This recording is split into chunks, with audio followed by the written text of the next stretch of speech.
So how does this new form fit into the Super Saiyan color theory? It doesn't. It's not a Super Saiyan form. But it does have colors. Hey guys, MasakoX here. Now you probably might have guessed that there's a lot more to this video than what I just said in the intro. The Ultra Instinct form may not be a traditional super transformation / evolution for Goku, but it is certainly really cool to look at. And it is packed with deep and meaningful connotations. It's certainly a nice change of pace from a typical Super Saiyan transformation, and it really fits into what Havarok and I have talked about in our previous videos concerning Super Saiyan Chakra. If you haven't had a chance to check out those videos about Super Saiyan color theory, then I really suggest that you go and have a look at them, because all the stuff I'm about to talk about came from that video, so get yourself clued up, and it's also really interesting. Probably one of my favorite videos to date. And yeah, in case you weren't aware of it already, there are going to be spoilers in this video, so if you haven't seen episodes 109 and 110, I suggest that you go and watch them before you carry on with this video. Okay? You good? Alright, let's continue. Okay, first, let's address the elephant in the room. No, not you, Rumshi. You don't exist anymore, you silly goose. When it comes to colors, in Ultra Instinct, Goku is surrounded by a lot of white and blue aura, which I stated in previous color videos can be seen as divine colors. According to Hinduism, white can be seen as cleanliness, peace, and knowledge, as well as spiritual rebirth, whilst blue denotes bravery, masculinity, and determination. So Frisk from Undertale is quite clearly chock full of blue energy. You know, what with all that determination. When it comes to the world of Buddhism, white can mean purity, knowledge, and longevity. Blue, though, it's a little bit more complex than that. Blue also represents tranquility, ascension, the infinite, purity, and healing. And the thing that the color represents most of all is wisdom. Light blue, which best encapsulates Super Saiyan Blue, just talks about ascension in the purest and highest way imaginable. It embodies the duality of living and dying. And when you actually add a different shade of blue into the mix, it is actually rather fitting, considering that Goku's Ultra Instinct form could be seen as a bridge between life and death, because Goku, in theory, isn't necessarily conscious. Thank you, Killtech, for that little tip-off. It's almost like something's possessed him. Maybe it was a ghost! That might actually be an interesting point for another video.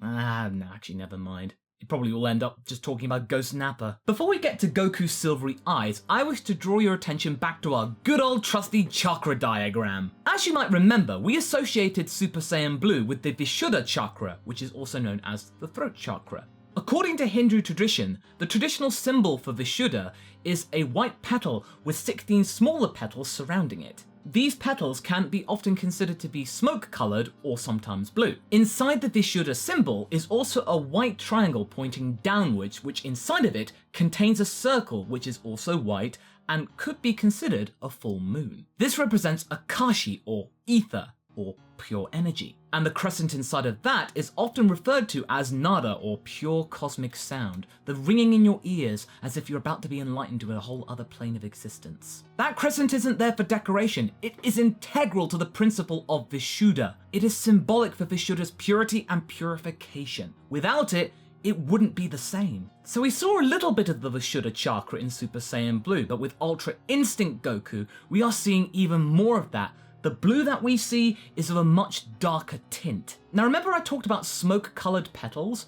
That wasn't just there to fill up time, it is very important, and we saw it in episode 110 in a very abstract way. That can be seen in this shot here. Now that ghosting effect wasn't just there to look really flashy and awesome, even though it did. Each arm represents a petal, and considering the ghosting effect, it could be resembling smoke or a trail of Goku's arms.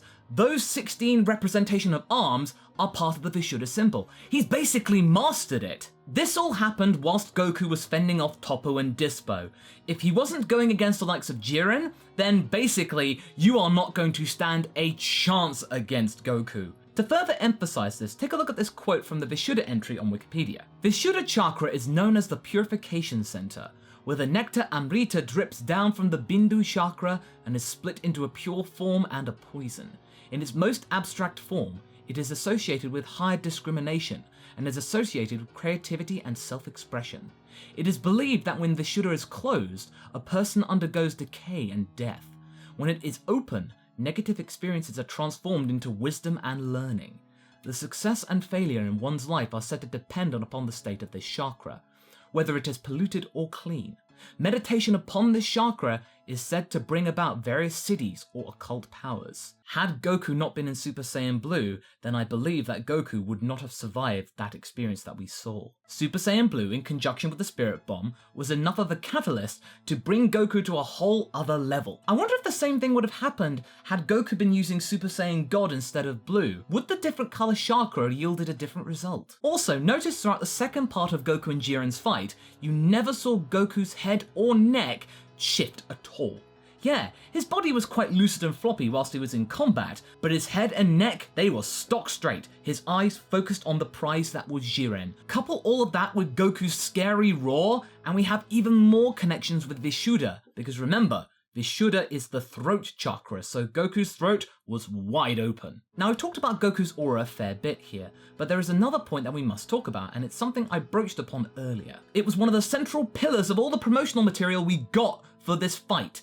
It is absolutely the linchpin of Goku's Ultra Instinct form, his silvery eyes. These silvery eyes are the purest and most obvious signifier of all the inner power that Goku has now unleashed upon himself. Now, we didn't really touch on silver in the previous color video, so let's talk about it briefly so get all clued up about it. We've got to go to colormeanings.com once again for the lowdown. The color silver is also believed to encourage, remove negativity, and bring moon magic. It has deep significance in spirituality or connection with the higher self. Bright silver opens up for new ideas and intuitiveness.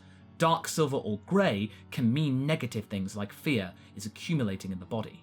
You are considered to be gentle, kind, and sensitive if you like silver. White and silver are colours associated with the higher self and spirituality. People who like silver tend to be introspective and often lost in their own world. They are highly artistic, creative, and imaginative. Goku has indeed connected with something, alright. He connected with his hidden instinct whilst also being detached from the outside world. You know, as he was descending through that really trippy mini black hole.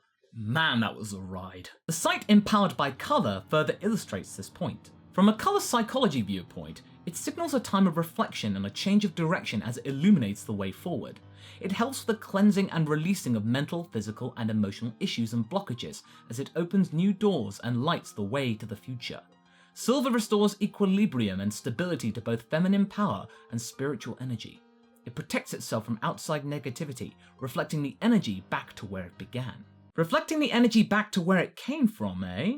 Well, that's exactly what happened to Goku. Goku was exposed to the raw and intense spiritual energy that is within the Spirit Bomb, coupled with whatever chicanery Jiren added to the mix to make that mini black hole thing. A normal person would have been overwhelmed and consumed by all of this energy, but Goku's fighting spirit, as well as Super Saiyan Blue, were the things that kept him alive. We continue. Positive keywords include illumination, reflection, balancing, self-control, and insight. Silver opens the mind and lights the way forward. Its gentle and comforting qualities relate to the sensitivity of the moon's cycle of ebb and flow. The colourless energy of silver also can lead to negative feelings of coldness, indecision, and being non-committal. Coldness, eh?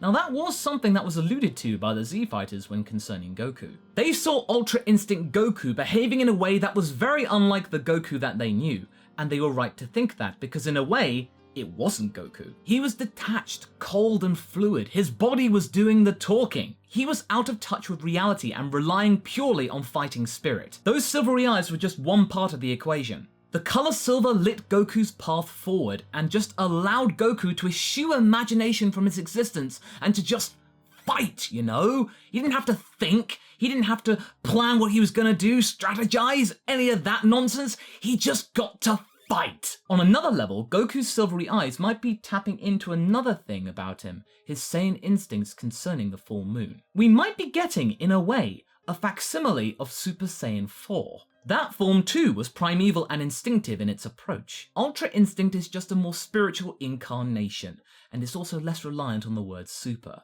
So yeah, the moon is very intrinsic to this theory, but it doesn't stop there. Something really interesting happened before Goku returned from his trip through a black hole. Now take a look at this shot. It's not just here to look pretty or to fill time, it is time. That shot is a visual signifier that we have now reached the halfway point of the Tournament of Power. Also, that light there, That's coming from the orb of light that actually surrounds the world of Void, just to kind of light up the arena. As the light above the arena can both represent the sun and the moon, it can be interpreted that we might be entering a whole new era of the tournament, one that is ruled by the moon instead of the sun. It is a very big turning point. The tide might be turning in Goku's favor for what we've talked about the moon so far. That is if he's able to tap into Ultra Instinct one more time, and I believe that it is quite possible. As we look at the promo material one more time, Goku is shirtless, and in episode 110, Goku wasn't. That terrible something that the promo also talked about may not have happened yet. And when it comes to Jiren, in the end, Ultra Instinct was the only formal technique that piqued his interest when it came to Goku. In some ways, you can actually wonder that maybe Jiren did all of this, condensing the spirit bomb into a black hole deliberately, kind of ensuring that he didn't get bored, kind of giving him something to do, maybe giving Goku a bit of a leg up. Perhaps the collision between Jiren's energy and the spirit bomb might have resulted in something being taken away from Jiren's ki or whatever. Maybe it's actually been transmitted to Goku, and that's why we got the new technique. Something may have happened to Goku that has actually opened him up to a whole new world of possibilities. Maybe the way Ultra Instinct Goku sees the world is the exact same way Jiren sees the world. Is Jiren that detached from reality? Might this actually be the reason why Belmont actually has to talk to Jiren telepathically instead of the usual way of just shouting to your fighters like all the other gods of destruction do, most notably Champa and Beerus? So far, it's too early to say, but I do think all of this has actually made the Super Saiyan color theory a little more solid. It's either that or Haverock and I are going crazy. It's one of the two. However, without a doubt, this transformation has certainly been one of the most influential in Dragon Ball Super, and it can be argued that this is one of the biggest turning points in Dragon Ball history, ever since the days of Super Saiyan 1 over 25 years ago. Maybe. So what do you guys think? Do you agree with our findings? Is there something that we might have missed and you saw in episode 110 concerning this form? Leave a comment below and let's get this discussion going. Anyway, I hope you enjoyed this video. Until the next one, be sure to like and subscribe. Catch you later!